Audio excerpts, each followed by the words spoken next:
अस्सलाम वालेकुम, my name is Asad Ali and welcome back. Last video में हमने कस्टम पोस्ट टाइप को क्रिएट करना सीखा था और हमने sliders custom post type create की थी और उसके अंदर 3 पोस्ट को ऐड किया था। और उसके अंदर जो बात मैं एक फिर से रिपीट करना चाहता हूँ लास्ट लेक्चर से, वो है हमारी पोस्ट टाइप और उसका स्लग, जिसको हमने functions.php के अंदर जब देखा था तो वो ये था। इस पोस्ट टाइप जब हमने क्रिएट की थी तो एक हमारे पास फील्ड थी स्लग की, तो स्लग को हमने स्लाइडर्स रखा था। बार बार हम इसको कोड से रिट्रीव नहीं कर सकते, मुश्किल ज़रा होगा। हम फ्रंट एंड से अपने डैशबोर्ड से भी स्लग को ले सकते हैं। वो ये कि जब हम पोस्ट टाइप पे अपनी क्लिक करेंगे, स्लाइडर्स पे जब क्लिक करेंगे तो हमारे पोस्ट टाइप इक्वल्स स्लाइडर्स, और ये स्लाइडर्स है हमारा स्लग। अभी इसका बहुत इस्तेमाल आएगा आगे। और अभी जब हम इन पोस्ट को अपने वर्डप्रेस टेम्पलेट में गेट करेंगे तो हम इस स्लग का इस्तेमाल करेंगे। तो ये आपने याद रखना है कि हम स्लग को कैसे गेट कर सकते हैं डैशबोर्ड से किसी भी कस्टम पोस्ट टाइप की। तो चलते हैं अपने कोड में और इन पोस्ट को हम गेट करेंगे अपनी टेम्पलेट में। तो मैंने, अगर आपने मेरी पिछली वीडियोस देखी हैं तो उसमें मैंने बताया है कि जब कोई स्पेसिफिक क्यूरी मैच नहीं करती तो index.php टेम्पलेट रन करता है, एग्जीक्यूट होता है। ठीक है, तो हम काम करेंगे अपने index.php में। index.php में मैंने हेडर को गेट किया हुआ है। तो ये आप देख रहे हैं कि हमारे पास जब मैं विजिट करूँगा अपनी साइट को तो हमारे पास हेडर आ रहा है। चूँकि फुटर में हमने कुछ नहीं रखा तो फुटर को हमने गेट नहीं किया, तो हम इधर फुटर को गेट कर लेंगे।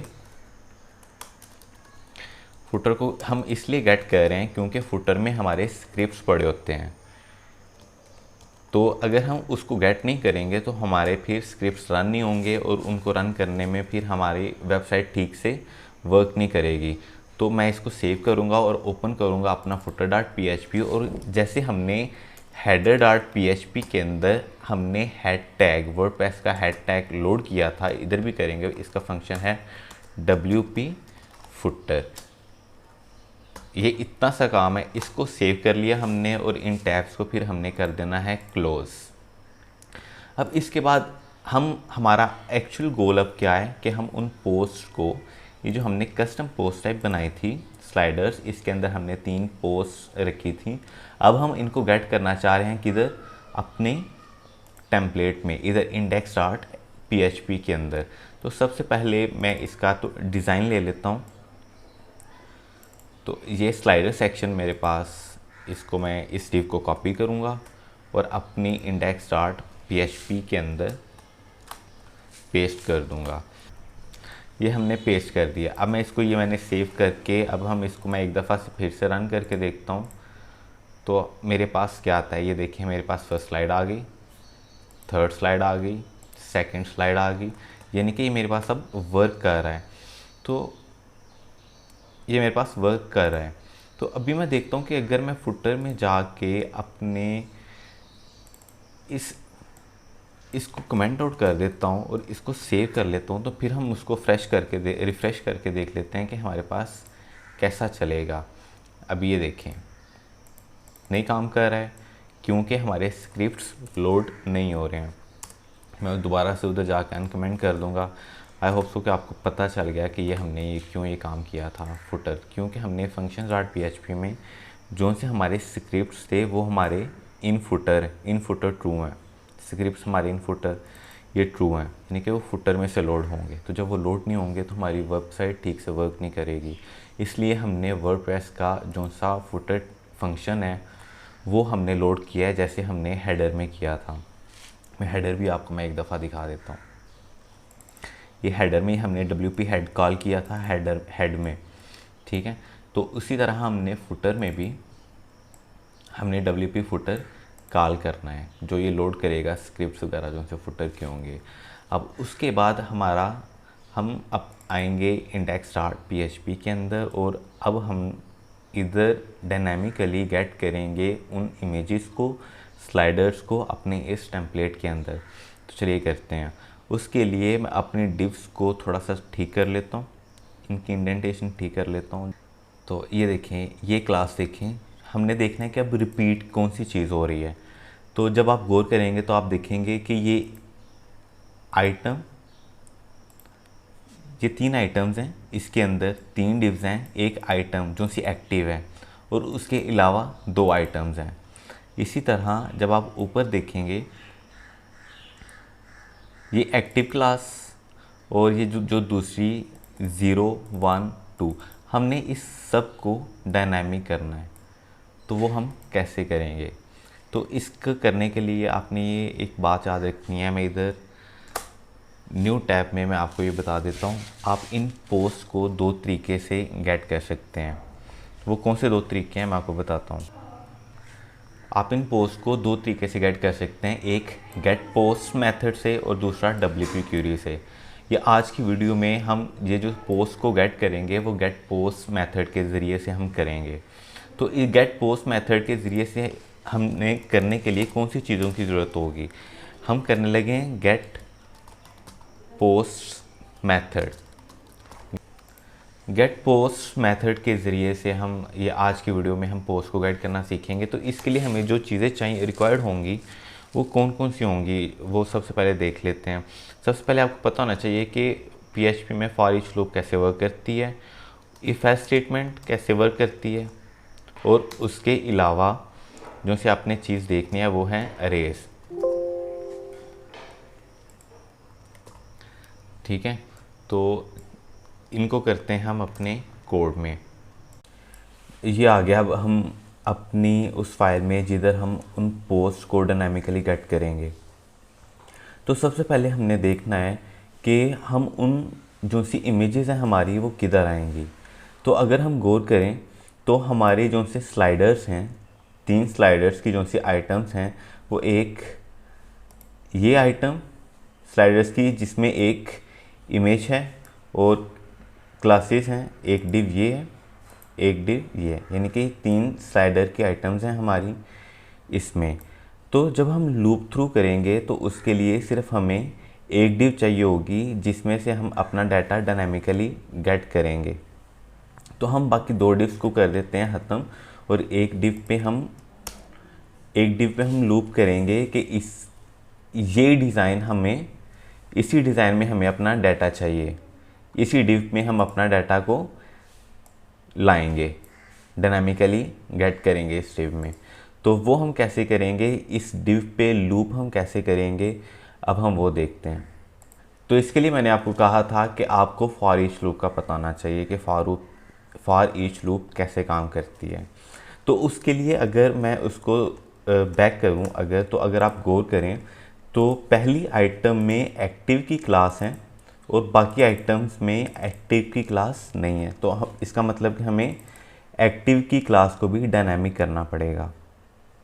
तो मैं इसको फिर से ख़त्म कर देता हूँ और इधर हम लूप चलाएंगे कि हमारी जो सी पोस्ट हैं कस्टम पोस्ट टाइप की उनको हम गेट कर सकें। तो उसके लिए कौन कौन सी चीज़ों की ज़रूरत होगी वो मैंने आपको बताया था।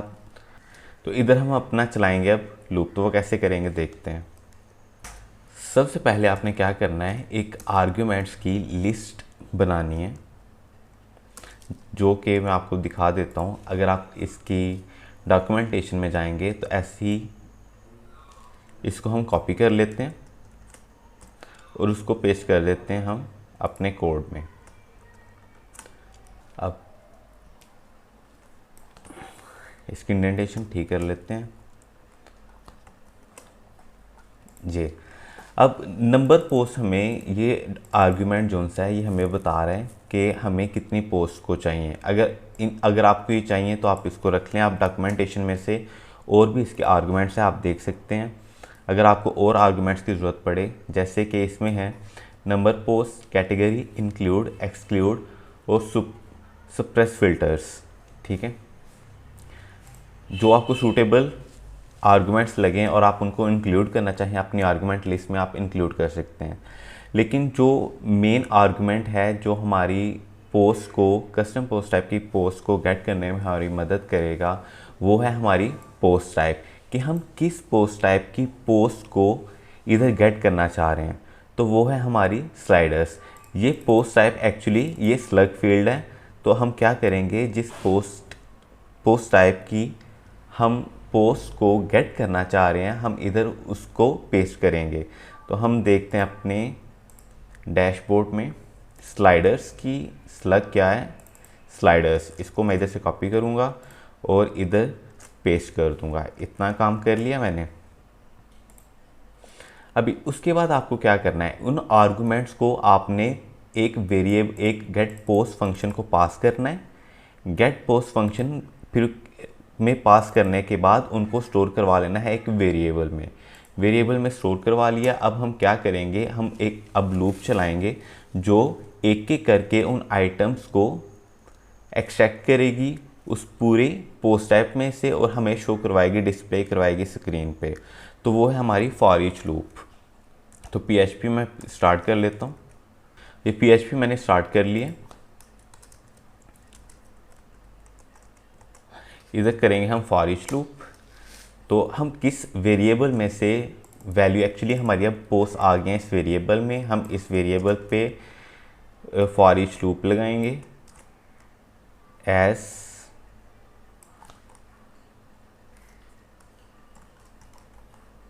पोस्ट। और इस पोस्ट को मैं इधर टॉप पे डिक्लेयर कर लेता हूँ ग्लोबल।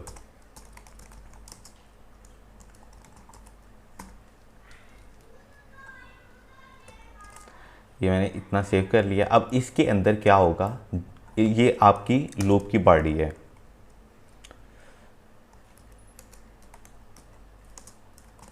अब लूप की बॉडी में हम वही चीज़ रखेंगे जिसको हमने लूप करवाना है, पेस्ट करवाना है। तो वो है ये डिव। इसको हम इधर से पेस्ट करेंगे और अपनी लूप की बॉडी में पेस्ट कर देंगे। अभी ये हमने पेस्ट कर दिया इसको। इधर से हम PHP बंद करेंगे और इधर स्टार्ट कर लेंगे। ठीक है, अब ये मैंने इसको कर दिया सेव करने के बाद अभी हम देखते हैं कि हमारे पास क्या आता है। सेव करके मैं इसको कंट्रोल सेव करता हूँ और उसको रन करता हूँ इधर अपनी वेबसाइट को, थीम को। तो क्या क्या है, content themes index.php syntax error. तो सिंटैक्स एरर हम देख लेते हैं कि हमारा किधर आया है जी। तो देखें सिंटैक्स हमारा ये फॉर ईच लूप में है। ये हमारा लूप जो हमने क्लोज करना है उसको PHP के अंदर क्लोज करना है। इसको मैं अब सेव किया। सेव करने के बाद मैं दोबारा से इसको रिफ़्रेश करूँगा। रिफ़्रेश करके बाद देखते हैं हमारे पास क्या आता है। ये हमारे पास आ गई फर्स्ट स्लाइड, ये हमारे पास स्लाइड्स आ गई हैं। अब ये हमारे पास तीनों अभी फर्स्ट स्लाइड्स आ रही हैं। अगर मैं इसको इंस्पेक्ट करके देखूं, इंस्पेक्ट करके देखते हैं इसको, तो इधर आप देखें कि ये जो सी हमारी तीनों स्लाइड्स हैं वो आइटम एक्टिव हैं, जबकि हमारी सिर्फ एक आइटम एक्टिव होना चाहिए। कि मतलब कि हमें इस क्लास को भी डायनामिक करना है। तो हम इस क्लास को कैसे डायनामिक करेंगे, अब हम इसको डायनामिक करते हैं अपने कोड में। तो उसके लिए क्या करेंगे, हम एक कंडीशन लगा देंगे कि if variable I is equal to 0, तो क्लास क्या है, हमारी एक्टिव है। एल्स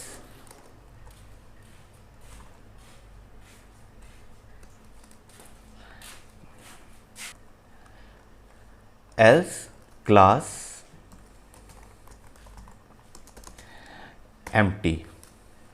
एम्प्टी स्ट्रिंग हम उसको दे देंगे कि वो एक्टिव नहीं है। और हम इस I को फिर हम इधर I डिक्लेयर कर लेंगे। I डिक्लेयर नहीं हमने किया अभी, $I इज इक्वल 0। अगर तो I है 0 के बराबर तो वो एक्टिव है। जब हम कंपेयर करते हैं तो डबल इक्वल का साइन लगता है। तो उसके बाद हम इधर क्या करेंगे कि उस I को हम इंक्रीमेंट कर देंगे जी, तो ये एरर हमारा इधर हमने सेमी कॉलन नहीं लगाया था, ये हमारा सिंटैक्स एरर आ रहा था। इसको आके हम दोबारा से रिफ़्रेश जब आप करेंगे तो वो आपका चलने लग जाएगा। लेकिन अभी भी हमारा इधर सभी आइटम्स एक्टिव हैं, तो क्योंकि हमने इधर उसको डायनामिक नहीं किया, तो हम इधर PHP स्टार्ट करेंगे। इधर PHP स्टार्ट करने के बाद हम इसको पास कर देंगे क्लास अपनी। ये सेव किया, इसको दोबारा से हम रिफ़्रेश करेंगे। तो इसमें देखिए अब कोई भी क्लास एक्टिव नहीं है, तो हम देखते हैं कि हमने कोड में किधर मसला किया है, किधर गलती की है। तो अगर हम ये देखें, हमने इधर क्लास को एको नहीं करवाया, हम इधर क्लास को एको करवाना है। इसको सेव किया और दोबारा से हम करेंगे रिफ़्रेश करने पे हमारी फर्स्ट स्लाइड आ गई, सेकंड स्लाइड आ गई। अब चूंकि हमारे पास इमेजेस तो पहले हैं, तो वर्डप्रेस में हम इमेजेस को कैसे गेट करते हैं।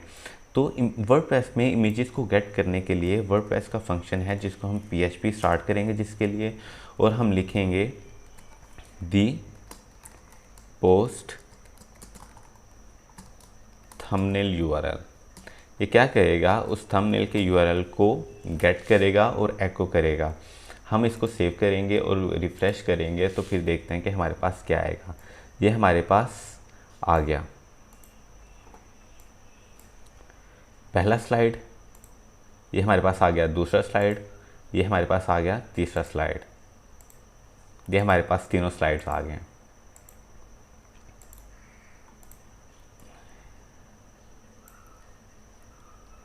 ये हमने अपनी पोस्ट को गेट कर लिया। अगर हम इधर एक और पोस्ट को ऐड करेंगे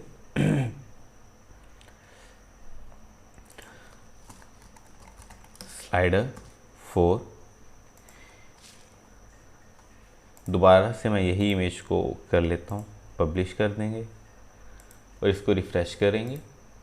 अब हमारे पास 4 इमेजेस आएंगी, 1 2 3 4, फिर से हो। ठीक है, ये हमने अपनी इमेजेस को गेट कर लिया है अपनी टेम्पलेट के अंदर। तो अगर इसके रिलेटेड आपको कोई क्वेश्चन है तो आप ज़रूर कर सकते हैं कमेंट्स में, उसकी मैं आंसर देने की कोशिश करूँगा एज़ सुन एज़ पॉसिबल। इससे पहले कि हम वीडियो को क्लोज़ करें, हम एक दफ़ा से रिवाइज़ कर लेते हैं कि हमने किया क्या है। सबसे पहले बैकग्राउंड में मैं ये कोड को थोड़ा सा क्लीन कर लेता हूँ और उसके बाद हम बात करते हैं कि हमने आज किया क्या है। जी, तो आज की वीडियो में हमने जो किया है उसको थोड़ा सा रिवाइज़ कर लेते हैं। हमने सबसे पहले जिस सेक्शन को हमने डायनामिक करना था, जिधर हमने पोस्ट को गेट करना था, उसका हमने डिज़ाइन लिया और अपने index.php में रखा। फिर उसके बाद हमने क्या किया कि हमारे पास हमने एक्चुअली में लूप करना था अपनी पोस्ट टाइप्स के अंदर, जो पोस्ट हैं उनको लूप के ज़रिए से गेट करना था। तो जो हमारे पास डिव्स थी, उनमें से एक को हमने अपने पास रखा और बाकी को हमने डिलीट कर दिया क्योंकि वो हमें नहीं चाहिए थी। हमने एक ही डिव में लूप करना था और उसी के ज़रिए से फिर हमने सारी पोस्ट को उसी डिज़ाइन में गेट करना था। तो सबसे पहले हमने क्या किया कि हमने आर्ग्यूमेंट्स की एक अरे बनाई और उसमें पोस्ट टाइप आर्ग्यूमेंट में हमने उस पोस्ट टाइप का स्लग दिया। फिर उसमें उस अरे को हमने गेट पोस्ट फंक्शन में हमने आर्ग्यूमेंट्स को पास किया और उनको हमने एक वेरिएबल में स्टोर करवा दिया। और उसके बाद हमने क्या किया कि उन पोस्ट को फॉर ईच लूप के ज़रिए से हमने उनको एक एक करके अपने डाटा के अंदर शो करवा दिया। तो हमने इस क्लास को भी डायनामिक किया। कैसे किया कि हमने कंडीशन लगा दी इफ़ एल्स की, कि अगर आई एक वेरिएबल लिया, हमने कहा कि अगर वो तो 0 के बराबर है तो वो क्लास एक्टिव है, अगर उसका इंडेक्स 0 है तो क्लास एक्टिव है, अगर इंडेक्स 0 नहीं है तो क्लास एक्टिव नहीं है, और उसको हमने इंक्रीमेंट कर दिया। इतना काम करने के बाद हमने सेव किया। सेव करने के बाद हमने अपना जब इसको साइट को रन किया तो हमारे पास पोस्ट आ चुकी थी। इतना सा काम है। अगर आपको इसमें कोई मसला हो तो आप कमेंट्स में बताएं, उसका आप ज़रूर मैं जवाब देने की कोशिश करूँगा। बहुत शुक्रिया।